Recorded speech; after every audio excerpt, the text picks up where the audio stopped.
Hindi ko akalain na ang isang tahimik na gabi ay magiging simula ng isang hindi ko malilimutang karanasan.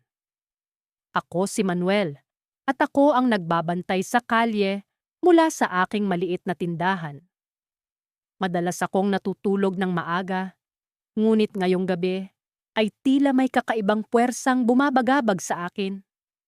Hindi ko maipaliwanag ang pakiramdam, pero ang aking mga mata ay parang may sariling isip na nakatuon sa isang bahay sa dulo ng kalye. Matagal nang sarado ang bahay na iyon. Walang sino man ang nakatira doon at ang mga bintana ay pininturahan ng itim. Ngunit sa kalagitnaan ng aking pagmamasid, may napansin akong kakaiba. Isang ilaw ang biglang umandar mula sa loob ng bahay. Sa una, inisip kong baka isa lamang itong ilusyong dulot ng kalasingan o pagod. Ngunit hindi ko maikakaila ang aking nakita. Isang ilaw na tila nagsasayaw sa loob ng bahay. Nagdesisyon akong bumangon mula sa aking upuan at lumapit sa bahay. Habang papalapit ako, ramdam ko ang malamig na hangin na tila may kasamang bulong. Para akong hinihila ng isang puwersa na hindi ko matanggihan. Bago pa man ako makalapit sa pintuan, nakita kong biglang bumukas ito nang walang ingay. Agad kong naramdaman ang kilabot na gumapang sa aking balat. Sa loob ng bahay, doon ko nakita ang isang figura na hindi ko inaasahan. Isang lalaki na tila hindi tao. May suot siyang lumang kasuotan at sa kanyang kamay ay may dala siyang lampara na nagbibigay ng liwanag sa madilim na silid. Hindi ko maalis ang tingin ko sa kanya. Parang may kung anong hindi nakikitang ugnayan sa pagitan namin. Nang magtama ang aming mga mata, bigla akong nakaramdam ng panginginig. Hindi ito ang unang pagkakataon na nakakita ako ng multo. Ngunit ang kakaibang pakiramdam na ito ay hindi ko pa nararanasan noon. Ang kanyang mga mata ay puno ng kalungkutan at tila may sinasabi ang kanyang pananahimik. Bago ko pa man maisip kung ano ang susunod kong gagawin, narinig ko ang tunog ng mga yapak mula sa itaas. Isang boses ang sumigaw, puno ng takot at pagmamakaawa. Tulungan mo kami. Parang may kung anong pumutok sa aking isipan. Nais kong tumakbo, ngunit ang aking mga paa ay tila napako sa sahig. Ang multo na may dalang lampara ay nagpatuloy sa paglalakad, tila walang pakialam sa aking presensya. Sinundan ko siya, at isang eksena ang bumungad sa akin na hindi ko inaasahan. Isang pamilya na tila nag-aaway at umiiyak ang naglalaro sa harap ng aking mga mata. Ang kanilang mga pahayag ay puno ng galit at sakit, ngunit tila wala silang kamalayang naroroon ako.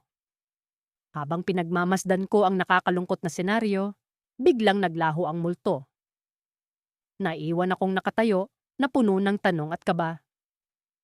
Ang mga yapak mula sa itaas ay patuloy na lumalakas. Hindi ko alam kung paano pero natagpuan ko ang aking sarili na umaakyat ng hagdan. Sa bawat hakbang, ramdam ko ang bigat ng mga nakaraan at ang misteryo ng bahay na ito. Sa tuktok ng hagdan, isang pinto ang bahagyang nakabukas. Mula sa loob, may liwanag na kumikinang. Ang aking puso ay lumalakas ang kabog at hindi ko na napigilan ang aking kuryosidad. Pumasok ako at doon ko nakita ang isang bagay na hindi ko inaasahan. Ang kwarto ay puno ng mga larawang umiikot sa hangin at sa gitna nito ay nakatayo ang multo. Tila hinihintay ako. Bago ko pa man maisara ang pinto, narinig ko ang isang bulong mula sa likod ko. Bakit ka naririto? Ang malamig na hangin ay sumalubong sa akin at ang lahat ay nagdilim. Sa isang iglap, nawala ang lahat ng liwanag at ang dilim ay bumalot sa akin. Nang magising ako kinabukasan, ang karanasan ko noong gabing iyon ay parang isang masamang panaginip lamang. Ngunit habang tinititigan ko ang bahay na iyon mula sa bintana ng aking maliit na silid, bumalik ang lahat ng takot at kaba sa aking dibdib. Ang ilaw na gumagalaw sa loob ng bahay ay tila isang paalala na may hindi pangkaraniwang nagaganap doon. Sa kabila ng takot, may parte sa akin na naiintriga. Ano nga ba ang tunay na nangyayari sa bahay na iyon? At sino o ano ang nagdadala ng ilaw na iyon? Sa buong araw, hindi ko maiwasang mag-isip tungkol dito. Ang bawat tunog at anino sa paligid ko ay tila may dalang mensahe na nagtutulak sa aking bumalik sa bahay na iyon. Kinagabihan, hindi na ako makatiis. Nagpasya akong bumalik sa bahay. Kailangan kong alamin ang katotohanan. Bitbit ang isang flashlight at kutsilyo, dahan-dahan akong lumapit sa bahay. Para bang may pumipigil sa akin habang papalapit ako, ngunit mas malakas ang hatak ng curiosity ko. Pagdating ko sa harap ng bahay, napansin kong nakabukas ang pinto, na para bang inaanyayahan akong pumasok. Ang hangin ay tila naging mas mabigat at malamig habang ako'y naglalakad papasok. Ang mga sahig ay umuugong sa bawat hakbang ko, at ang katahimikan ay nakabibinging parang sigaw. Nagsimula akong maglakad sa loob, sinisilip ang bawat silid. Lahat ay puno ng alikabok at tila hindi pinasok sa loob ng maraming taon. Subalit, nang makarating ako sa sala, nakita ko ulit ang ilaw. Isang lampara na hawak ng isang figura na nakatalikod sa akin. Hello? Mahina kong tawag. Umaasang wala itong marinig. Ngunit unti-unting lumingon ang figura at nakita ko ang isang lalaki na may maputlang mukha at malalim na mga mata. Ang lampara ay nagbigay liwanag sa kanyang anyo, ngunit tila walang buhay ang kanyang mga mata. Parang ang katawan niya ay isang anino lamang ng dating tao. Ano ang ginagawa mo dito? Tanong niya sa malamig na tinig na nagpatindig sa balahibo ko. Ikaw ang nakita ko kagabi, sagot ko. Nanginginig ang boses. Oo, tugon niya. At ikaw ang unang taong naglakas loob na bumalik. Hindi ako makagalaw o makapagsalita. Para akong naipit sa pagitan ng katotohanan at isang bangungot. Ngunit sa loob-loob ko, nararamdaman kong may nais siyang iparating. Matagal na akong hindi nakakausap ng tao, sabi niya. Nakakulong ako dito sa bahay na ito. Anong ibig mong sabihin? Tanong ko. Pilit na iniintindi ang kanyang sinasabi. Namatay ako sa bahay na ito maraming taon na ang nakalipas. Ngunit hindi ako makaalis. Ang lampara ito ang tanging nagsisilbing ilaw ko sa dilim. Paliwanag niya. Naguguluhan ako sa kanyang sinasabi. Ngunit sa kabila ng takot, naramdaman ko ang kanyang kalungkutan.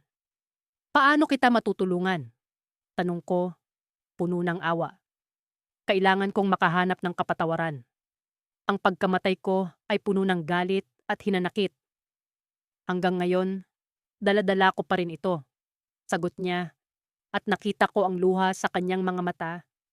Mga luhang hindi ko inasahang makikita mula sa isang multo.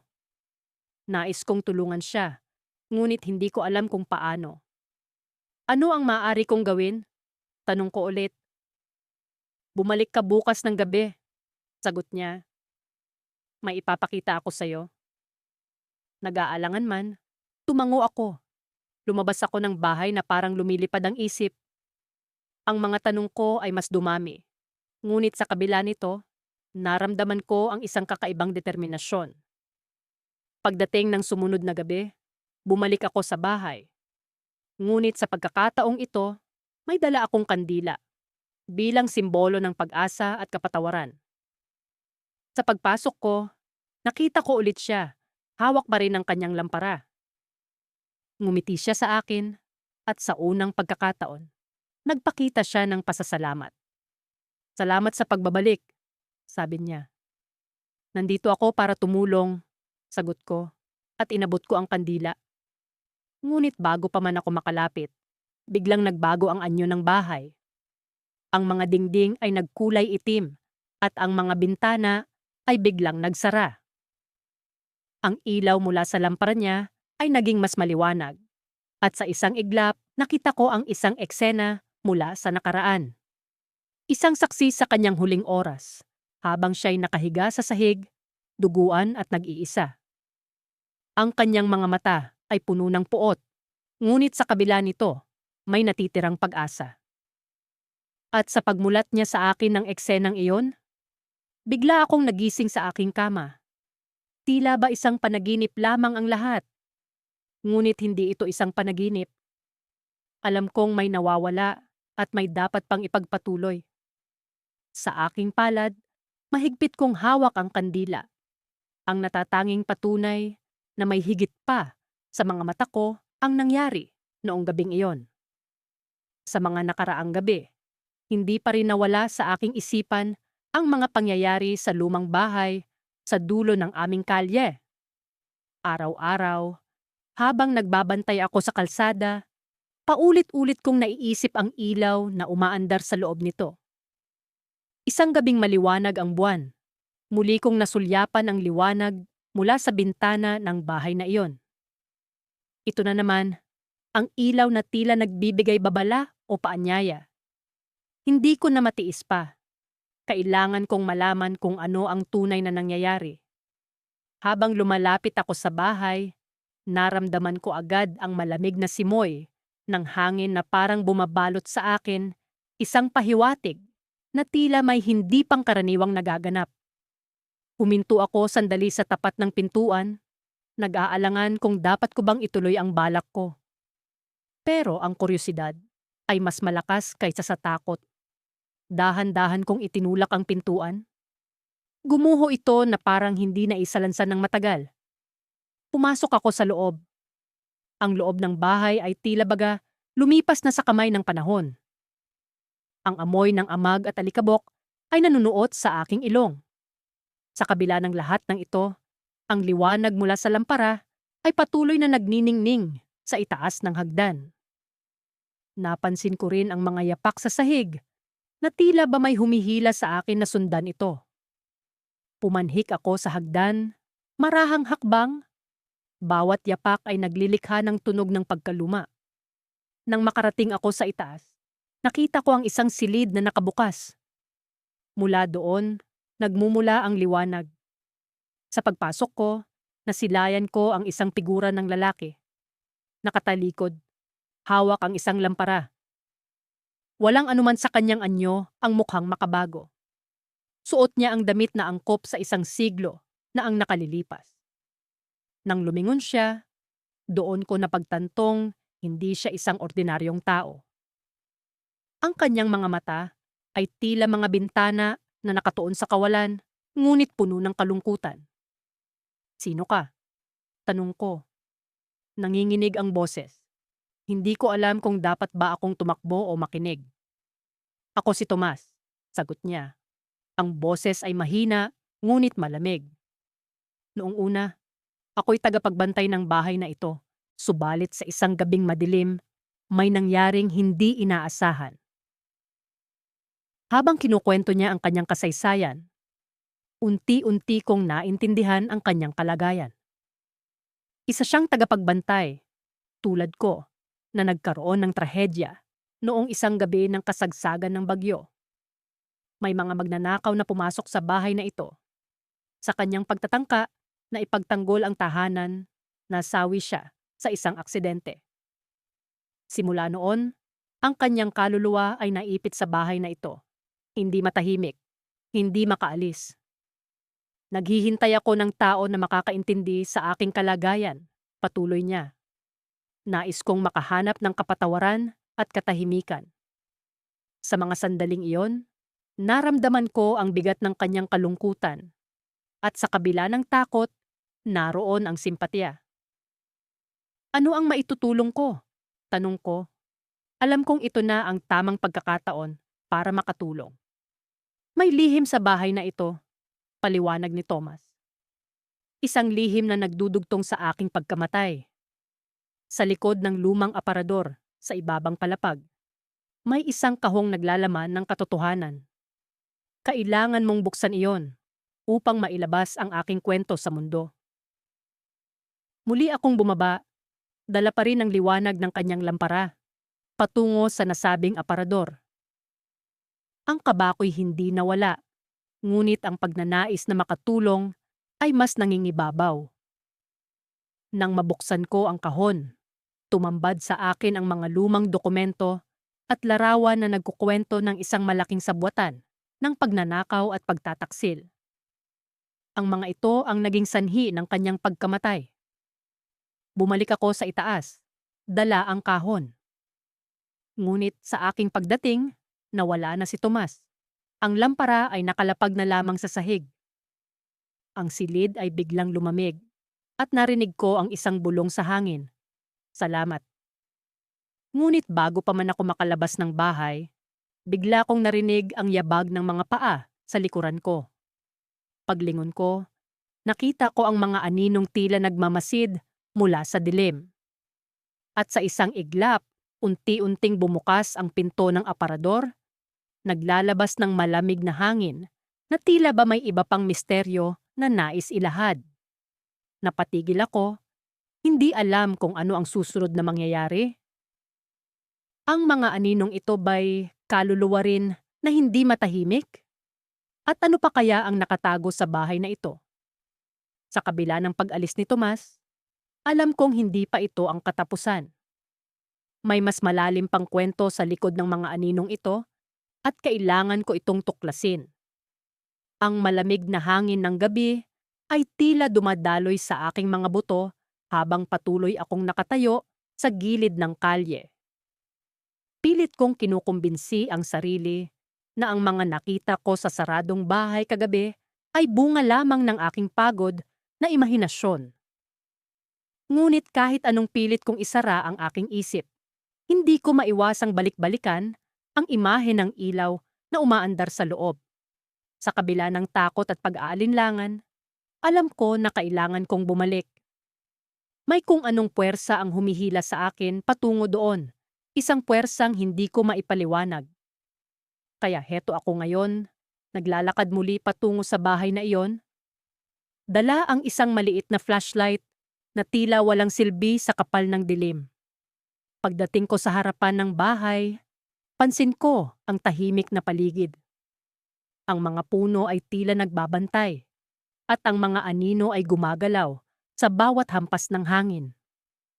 Naramdaman ko ang malamig na pawis na dumadaloy mula sa aking noo patungo sa aking likod. Ngunit sa kabila ng lahat, pinilit kong umabante.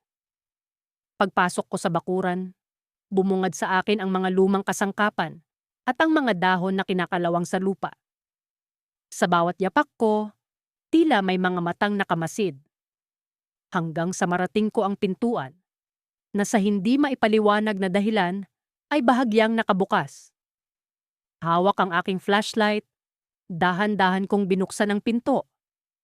Sa loob, sinalubong ako ng malamig na hangin at ang amoy ng lumang kahoy. Ang sahig ay natatakpan ng alikabok at bawat hakbang ko ay nagiiwan ng marka. Ngunit wala pa ring tanda ng liwanag na nakita ko kagabi. Pinilit kong pakalmahin ang aking sarili. Sinasabing baka nga wala ito at nananaginip lamang ako. Ngunit sa aking paglingon sa kaliwa, napansin ko ang bahagyang paggalaw ng isang kurtina sa itaas na palapag. Walang hangin sa loob ng bahay, kaya paano ito gumagalaw? Muli, ang puso ko ay nagsimulang magliyab sa kaba. Patuloy kong sinundan ang hagdanan pataas, nag-iingat sa bawat hakbang na tila handang bumigay. Pagdating ko sa itaas, narinig ko ang mahihinang yabag mula sa silid sa dulo ng pasilyo. Nagtayuan ang aking balahibo. Walang sino man sa bahay, ngunit naroon ang mga yabag na tila nagmumula sa isang mabigat na paa. Nang marating ko ang pintuan, tumigil ang lahat. Tahimik na tahimik. Dahan-dahan kong binuksan ang pinto. Sa loob, isang malamlam na liwanag ang bumalot sa silid. Sa gitna nito, nakita ko ang isang lalaki. Nakatalikod siya sa akin, ngunit hawak niya ang isang lumang lampara na nagbibigay liwanag sa kanyang paligid. Ang kanyang anyo ay tila hindi mula sa mundong ito. Napakalinaw, ngunit tila malabo. "Sinong nandyan?" tanong ko. Pilit pinatatatag ang boses ko. Dahan-dahang humarap sa akin ang lalaki. Ang kanyang mga mata ay tila dalawang hukay ng kadiliman. Matagal na kitang hinihintay, sabi niya. Ang tinig ay tila nagmumula sa kailaliman ng kanyang pagkatao. Sino ka? Anong kailangan mo sa akin? Tanong ko. Na ngayon ay umaatras na? Ikaw ang tagapagmana ng aking lihim, sagot niya. At sa kanyang kamay ay lumitaw ang isang sinaunang susi. Ito ang susi ng mga lihim ng bahay na ito. At ikaw ang pinili. Sa hindi maipaliwanag na dahilan, naramdaman ko ang bigat ng responsibilidad na bumalot sa akin. Ang susi ay tila kumikislap sa pagitan ng kanyang mga daliri. Ngunit bago ko pa man maabot ang susi, naglaho ang lalaki, kasama ang liwanag ng lampara. Naiwan akong nag-iisa sa kadiliman. Hawak ang susi na ngayon ay nasa aking kamay na. Sa labas ng bahay, narinig ko ang mga yabag na papalapit. Hindi ito ang lalaki. Iba ito. Mabilis akong bumaba ng hagdanan at lumabas ng bahay. Ngunit sa paglingon ko, nakita ko ang isang grupo ng mga anino na papalapit mula sa kagubatan. Sila ay tila naghahanap at alam kong ako ang kanilang pakay. Tumakbo ako papalayo. Dala ang susi na ngayon ay tila nagbabaga sa init. Ang mga yabag ay bumilis at ang mga anino ay mas lumalapit. Ngunit sa kabila ng takot, alam kong kailangan kong malaman ang lihim ng bahay na iyon at ang susi ang tanging daan. Ngunit anong lihim ang naghihintay sa akin? At sino ang mga aninong ito na tila nagbabantay sa akin mula sa dilim? Sa pagdating ng umaga, alam kong hindi pa ito ang katapusan.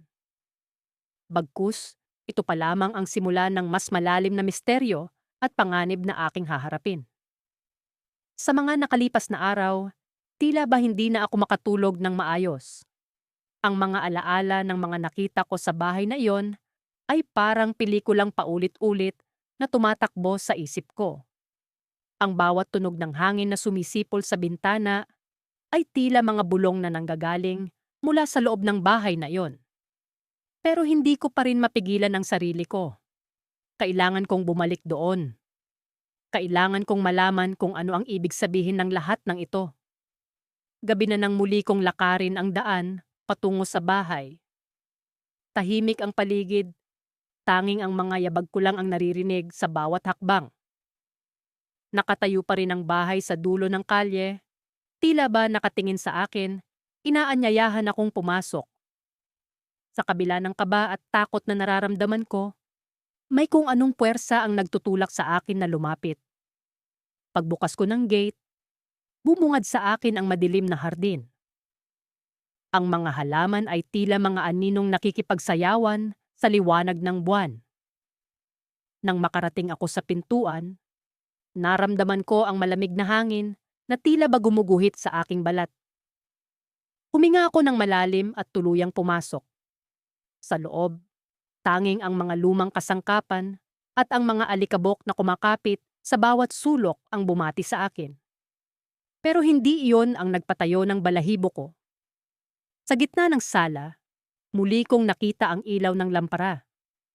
At sa ilalim ng ilaw na iyon, nakita ko na naman ang multo, ang lalaking may hawak ng lampara. Pero sa pagkakataong ito, hindi siya naglalakad. Nakatingin siya sa akin, tila ba may nais iparating. Anong kailangan mo sa akin? Tanong ko, kahit alam kong baka hindi siya sumagot. Pero sa aking pagkagulat, unti-unti siyang naglakad papalapit sa akin.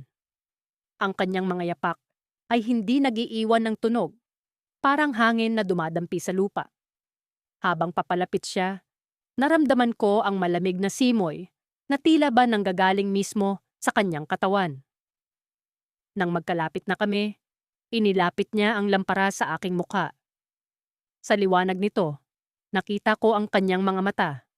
Malalim, puno ng kwento na hindi ko maipaliwanag.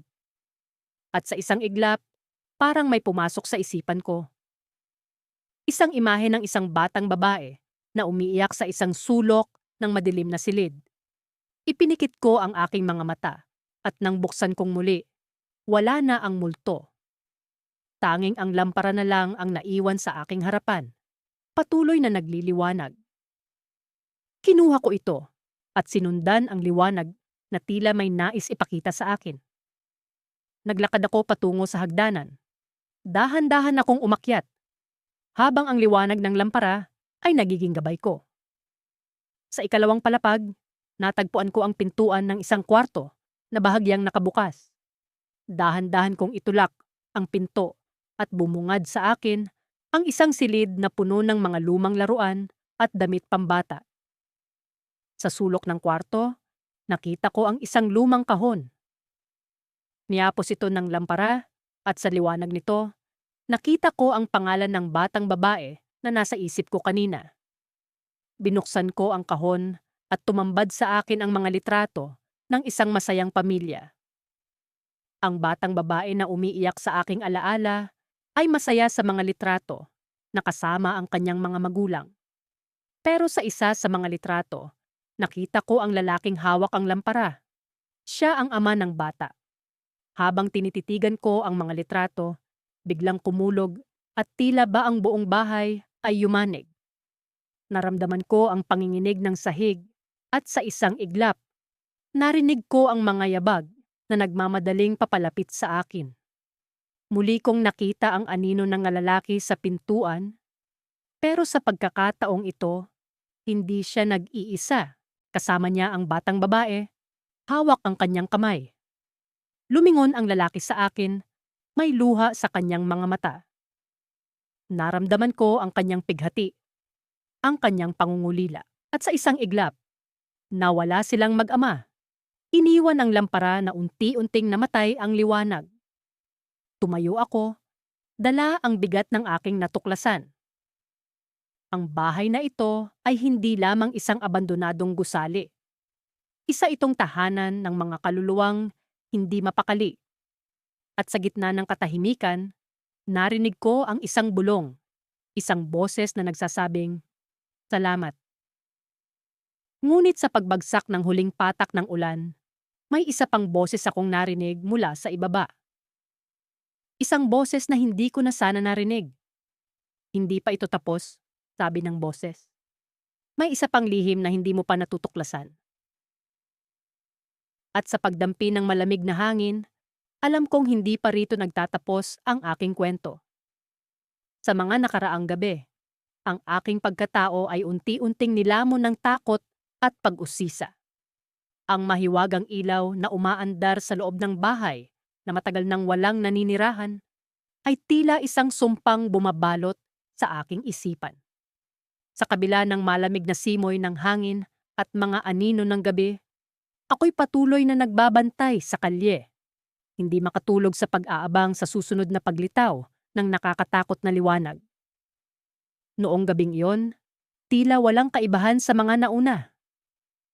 Ang buwan ay nagkukubli sa likod ng ulap at ang mga bituin ay tila nagmamasid sa akin, nakikisalo sa aking pag-aalala. Ang katahimikan ng paligid ay biglang nabasag ng isang malamig na hangin na nagdala ng kakaibang kilabot sa aking balat. Hindi nagtagal. Ang ilaw na mula sa loob ng bahay ay muling nagpakita. Tila humihila sa akin na lumapit at tuklasin ang lihim na itinatago nito. Sa pagkakataong iyon, hindi ko na mapigil ang aking sarili.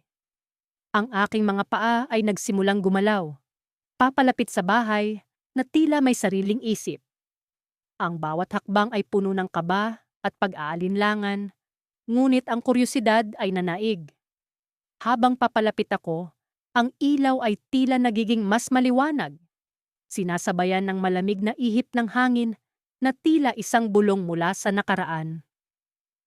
Nang makarating ako sa harap ng pinto, napansin ko ang kakaibang lamig na bumabalot sa paligid. Ang pinto, na dati laging nakasara, ay bahagyang nakaawang. Ang aking puso ay tila bubulusok sa kaba, ngunit isang hindi maipaliwanag na puwersa ang nagtulak sa akin na itulak ito. Sa pagbukas ng pinto, lumantad ang isang lumang bulwagan na puno ng alikabok at anino. Hindi ko maipaliwanag ang aking nararamdaman habang tahimik akong pumasok. Ang ilaw ay nagmumula sa itaas na bahagi ng hagdan. Tila tinuturo ang daan patungo sa ikalawang palapag. Habang umaakyat ako, ang mga yapak ko'y lumilikha ng bahagyang ingay sa kahoy na sahig, na tila bagay isang paalala sa akin na ako'y naliligaw sa isang hindi ko dapat pinapasok na mundo. Nang marating ko ang ikalawang palapag, natagpuan ko ang sarili ko sa harap ng isang lumang pinto na bahagyang nakaawang. Mula sa loob, ang ilaw ay kumikislap-kislap, tila may buhay na sarili. Dahan-dahan kong itinulak ang pinto at ang nakita ko ay isang eksena na hindi ko malilimutan. Sa gitna ng silid ay nakatayo ang isang lalaki, patalikod sa akin. Suot ang isang lumang damit na tila mula sa ibang panahon. Hawak niya ang isang lampara, ang pinagmumula ng ilaw na aking sinusundan. Ang kanyang presensya ay may kakaibang bigat. At bagaman, hindi ko siya nakikita ng harapan, nararamdaman ko ang lamig ng kanyang diwa. Nang siya'y bahagyang lumingon, ang aking buong katawan ay nanginig. Ang kanyang mukha'y wala. Isang blangkong espasyo na puno ng kadiliman. Ngunit higit na nakakagulat ay ang kanyang mga mata, na tila mga puwang sa kaluluwa, tuwid na nakatingin sa akin, puno ng lihim at misteryo. Anong ginagawa mo rito? Ang kanyang tinig ay malamig at tila isang bulong na nagmumula sa kawalan.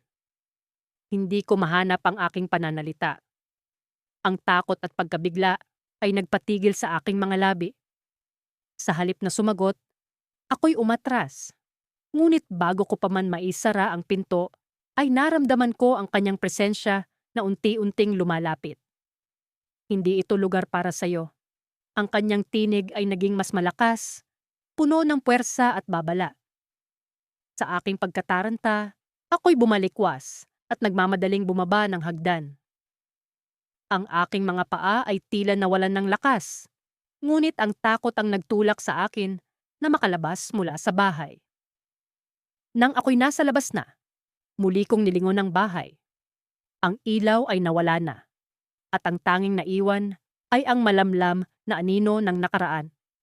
Habang ako'y naglalakad palayo, isang bagay ang aking napansin sa aking bulsa. Isang lumang susi, tila mula sa ibang panahon, na hindi ko maalala kung paano napunta sa akin. Ang malamig na metal nito ay tila nagiiwan ng marka sa aking palad, isang paalala ng karanasang hindi ko lubos maunawaan. Ano ang ibig sabihin nito? Sino ang lalaking iyon at bakit tila may koneksyon siya sa akin? Ang mga tanong na ito ay patuloy na bumabagabag sa akin at sa aking pagbalik sa aking pwesto sa kalsada. Alam kong hindi pa ito ang katapusan. May mas malalim na lihim na naghihintay na matuklasan. At ang susi sa aking bulsa ay tila ang simula ng isang mas madilim na kabanata. Isang malamig na gabi nang muli kong masilayan ang ilaw na umaandar sa loob ng bahay na iyon.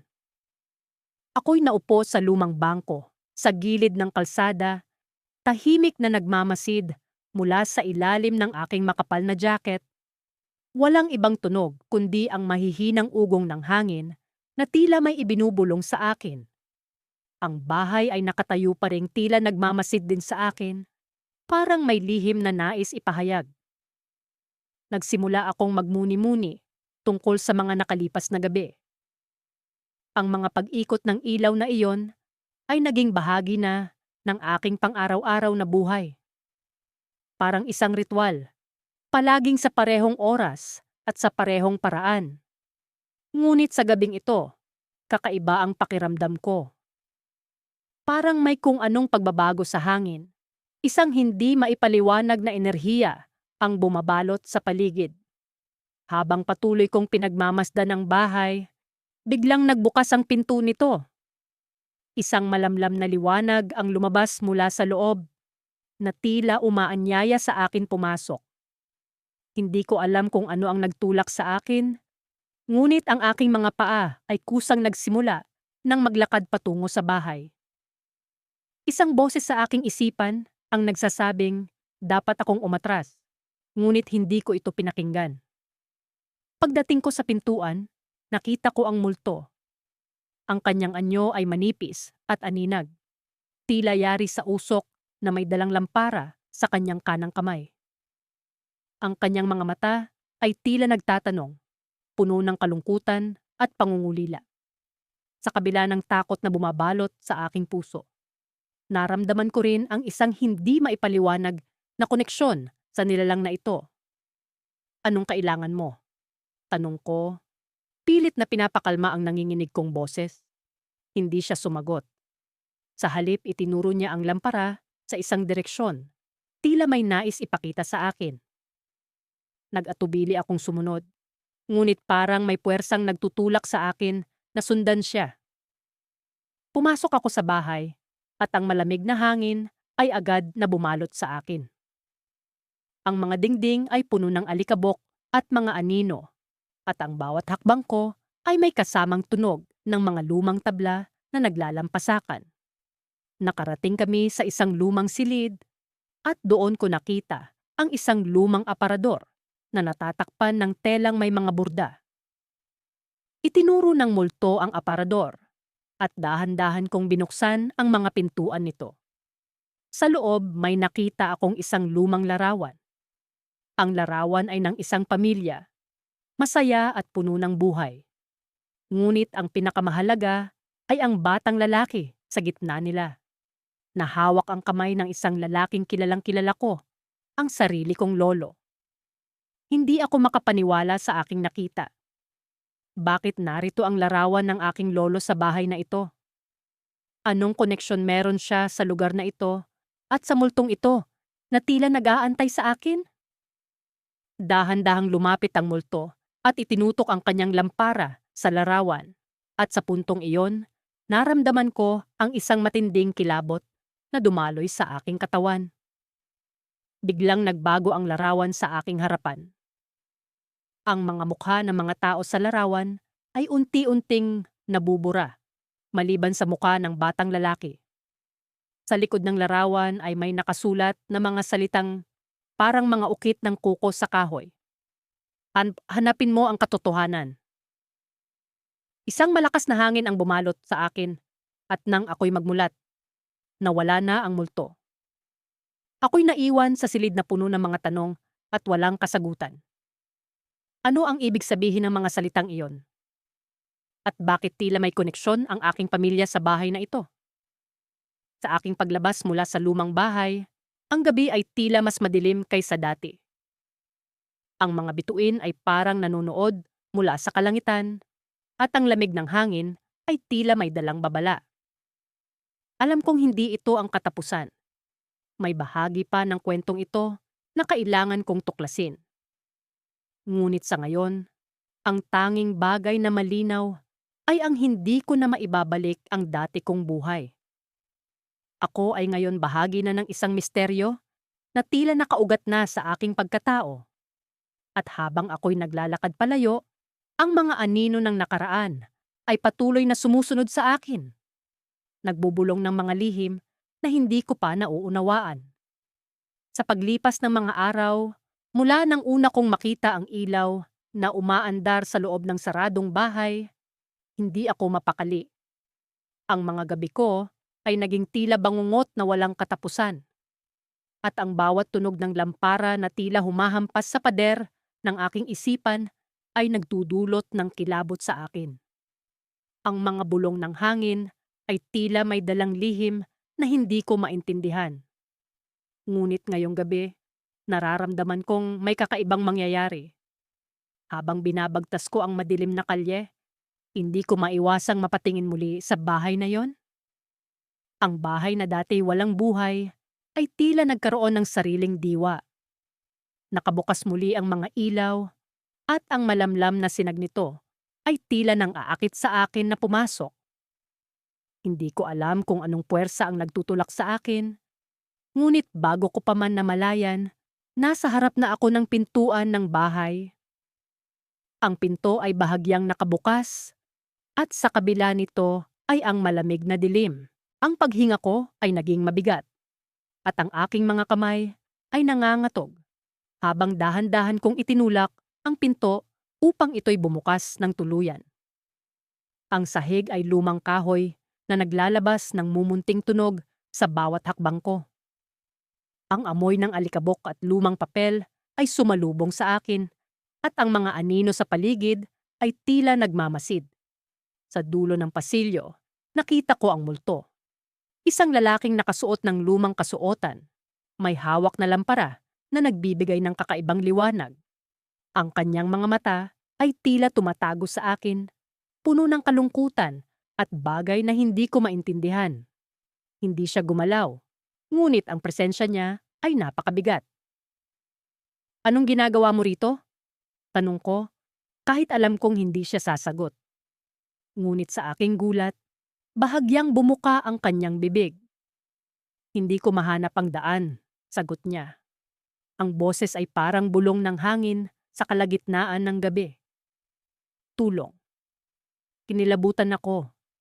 Ang simpleng salita ay may dalang bigat na hindi ko maipaliwanag. Lumapit ako ng bahagya at napansin kong ang lampara sa kanyang kamay ay tila hindi isang ordinaryong lampara. Ang apoy nito ay kulay asul at ang liwanag ay tila sumasalamin ng mga alaala at pighati. "Anong kailangan mo?" Muli kong tanong. Ngayon ay may halong awa sa aking boses. "Ikaw," sagot niya. At sa isang iglap, ang paligid ay nag-iba. Ang mga pader ng bahay ay naglaho at kami ay napalibutan ng isang maladilim na kagubatan. Ang lampara ay naging tanging liwanag sa gitna ng kadiliman. "Nasaan tayo?" tanong ko, puno ng takot at pagkalito. "Sa pagitan," sagot niya. "Ito ang lugar ng mga nawawala. Hindi ko alam kung anong gagawin." Ang takot ay bumalot sa akin, ngunit ang kanyang mga mata ay puno ng pakiusap. "Bakit ako?" "Dahil ikaw lang ang nakikinig," sagot niya. At sa kanyang mga salita ay may halong kalungkutan na tila nagmumula sa isang malalim na sugat. Sa gitna ng aming pag-uusap, naramdaman kong unti-unting nawawala ang liwanag ng lampara. Ang paligid ay nagiging mas malamig at ang kanyang anyo ay tila nagiging usok na lamang. "Huwag kang mawawala," sigaw ko, pilit inaabot ang kanyang kamay. Ngunit bago ko pa man siya mahawakan, naglaho na siya kasama ang kanyang lampara. Ang kadiliman ay bumalot sa akin at ang tanging naririnig ko na lamang ay ang pag-aspas ng hangin na tila halakhak ng isang di nakikitang nilalang. Sa gitna ng kadiliman, narinig ko ang isang boses, hindi mula sa kanya, kundi mula sa isang direksyon na hindi ko mawari. "Ang bawat liwanag ay may anino," sabi nito, puno ng misteryo. Biglang bumalik ang liwanag at narito muli ako sa loob ng bahay, nag-iisa. Ang pinto ay nakasara at ang lahat ay tila walang nagbago. Ngunit alam kong may nag-iba sa akin at sa lugar na ito. Ang kanyang presensya ay nanatili sa hangin at ang kanyang pakiusap ay nag-iwan ng marka sa aking kaluluwa. Lumabas ako ng bahay at sa paglingon ko, nakita kong muli ang ilaw na sumisindi sa loob. Ngunit ngayon, alam kong hindi na ito isang simpleng ilaw lamang. Isa itong paalala, isang mensahe na may mga bagay na hindi natin ganap na nauunawaan at mga nilalang na hindi natin nakikita, ngunit naroroon, naghihintay na mapansin at marinig. Sa aking pag-alis, isang bagay ang malinaw. Hindi pa ito ang katapusan. Sa kabila ng liwanag, may mga anino pa ring nagkukubli at ang kanilang mga kwento ay naghihintay na mabunyag. Sa kalagitnaan ng gabi, ang malamlam na liwanag ng buwan ay nagsilbing tanging saksi sa misteryo ng saradong bahay sa dulo ng aming kalye. Ako'y nakaupo sa aking paboritong upuan sa beranda. Ang malamig na hangin ay tila nagbabadya ng kakaibang pangyayari. Ang bahay na iyon, na matagal nang walang nakatira, ay muling nakatawag ng aking pansin. Ayon sa mga kwento ng matatanda, ito raw ay tahanan ng mga ligaw na kaluluwa. Ngunit sa tagal ko nang nagbabantay dito, ni minsan ay hindi ko napatunayan ang kanilang mga sinasabi. Hanggang sa gabing ito, habang ako'y nagbubulay-bulay, bigla kong napansin na tila may kumukurap-kurap na liwanag mula sa loob ng bahay. Isang ilaw na umaandar na parang may naglalakad na may dalang lampara. Agad akong kinabahan, ngunit sa kabila ng takot, ang aking kuryosidad ay nanaig. Kinuha ko ang aking flashlight at dahan-dahang bumaba ng bahay. Habang papalapit ako sa bahay, ang liwanag ay patuloy na lumilipat mula sa isang silid patungo sa isa pa.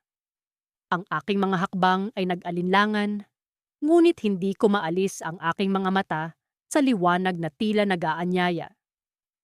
Nang ako ay nasa harap na ng pinto, napansin kong bahagyang nakabukas ito. Pumasok ako ng dahan-dahan, pilit pinapakalma ang aking mabilis na tibok ng puso.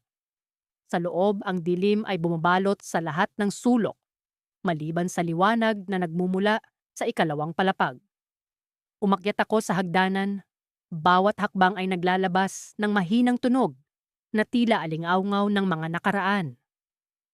Nang makarating ako sa itaas, nakita ko ang isang silid na bahagyang nakabukas. Mula roon ay lumalabas ang ilaw na aking sinusundan. Dahan-dahan kong itinulak ang pinto at doon ko nakita ang isang matandang lalaki na tila abala sa kanyang ginagawa. May dala siyang lampara at ang kanyang anyo ay nagpapakita ng isang kalmadong kabalintunaan sa nakapangingilabot na paligid. Napatigil ako sa aking kinatatayuan, walang magawa, kundi ang titigan siya.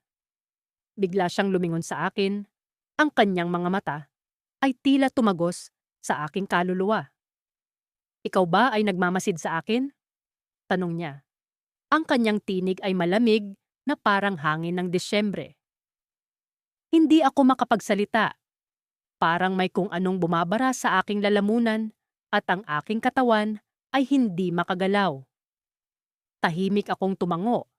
Pilit na iniintindi ang kanyang presensya. Ngumiti siya ng banayad, isang ngiting naglalaman ng libu-libong kwento. "Matagal ko nang hinihintay ang araw na ito," sabi niya. "Ang araw na may makakakita sa akin." Hindi ko alam kung ano ang ibig niyang sabihin, ngunit ang kanyang mga salita ay nagbigay sa akin ng kakaibang pakiramdam. Isang pakiramdam ng responsibilidad na hindi ko maipaliwanag. "Mayroong bagay na kailangan mong malaman," patuloy niya.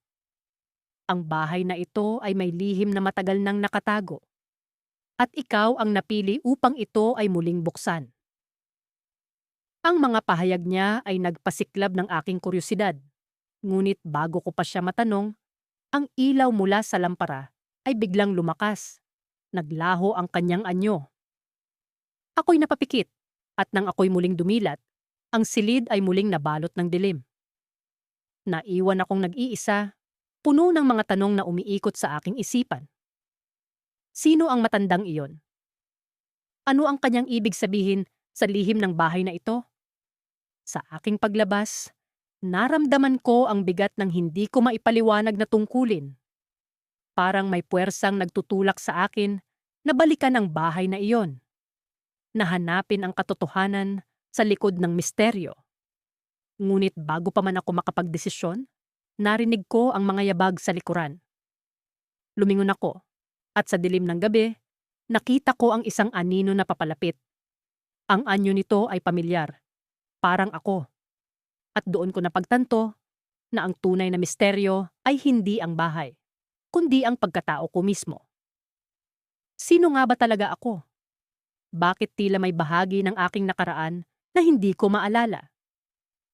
At bago ko pa masagot ang sariling tanong, ang anino ay naglaho na para bang usok na hinipan ng hangin. Naiwan akong nakatayo.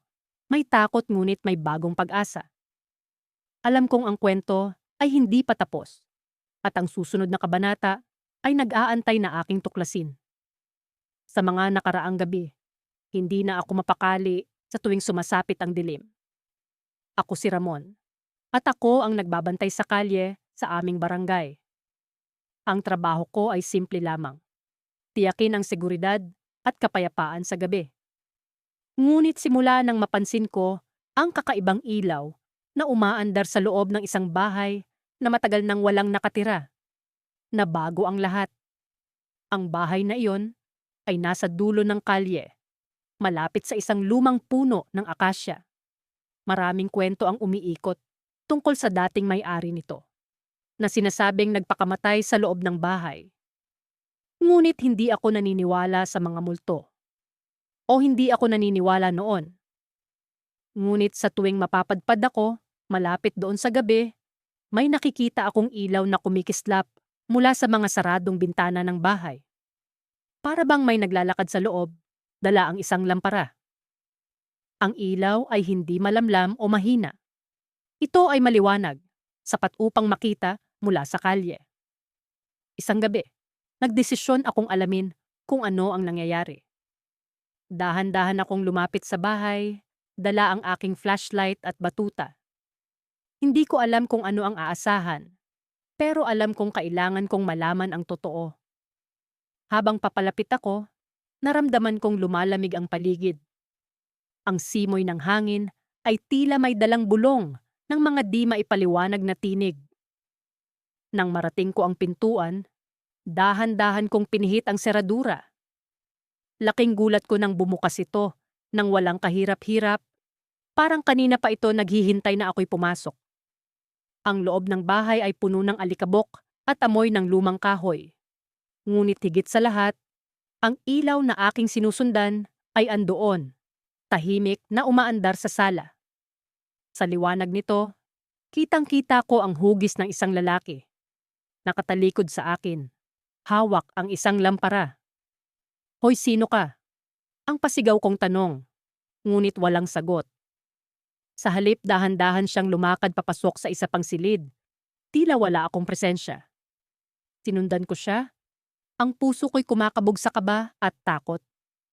Pagdating ko sa silid, nakita kong nakatayo siya sa harap ng isang lumang salamin. Sa kabila ng takot ko, napilitan kong lumapit. Nang malapit na ako, bigla siyang humarap. Ang mukha niya ay hindi mapinta. Tila siya'y nawawala sa mundong ito at ang mga mata niya'y puno ng kalungkutan. "Sino ka?" Muli kong tanong, sa pagkakataong ito'y may halong awa. Sa wakas nagsalita siya, ngunit hindi gumagalaw ang kanyang mga labi. Sa isip ko'y narinig ko ang isang tinig. Ako'y bahagi ng bahay na ito, nakakulong sa nakaraan, sa mga alaala ng isang trahedya. Bigla kong naalala ang mga kwento. Siya marahil ang dating may-ari na nagpakamatay. Subalit bago ko pa maitanong ang susunod kong tanong, biglang nagbago ang lahat. Ang lampara ay nagliwanag ng sobra. Animoy isang araw sa loob ng bahay. Napapikit ako sa sobrang liwanag. Nang dumilat ako, nagulat ako sa aking nakita. Wala na ako sa lumang bahay. Ako'y nasa isang napakaliwanag na lugar, puno ng mga aninong naglalakad. Ang mga aninong ito'y tila walang mukha. Bawat isa'y may hawak na lampara, tulad ng multong nakita ko kanina. Kasabay ng pag-ikot ng aking paningin, narinig ko ang isang malakas na tawa. Tumingin ako sa paligid at nakita kong ang multo ay hindi na mukhang malungkot. Siya'y nakangiti sa akin, at ang kanyang mga matay puno ng pag-unawa. "Ikaw ay isa sa amin ngayon," ang sabi niyang muli sa aking isip. Sa isang iglap, nawala ang liwanag at bumalik ako sa loob ng bahay. Ang pagkakaiba, ako na ngayon ang may hawak ng lampara at wala nang ibang liwanag kundi ito. Sa aking pagbabalik sa realidad, naramdaman ko ang bigat ng bagong responsibilidad. Hindi ko alam kung paano, ngunit alam kong may bahagi na ako ng bahay na ito, ng kanyang mga lihim at alaala. Sa di inaasahang pagkakataon, naiwan akong nag-iisa sa dilim. Ngunit sa kabila ng takot, may isang bahagi sa akin na nagtataka. Ano pa ang mga misteryong nakatago sa bahay na ito? At ano ang magiging papel ko sa kanilang paglalantad?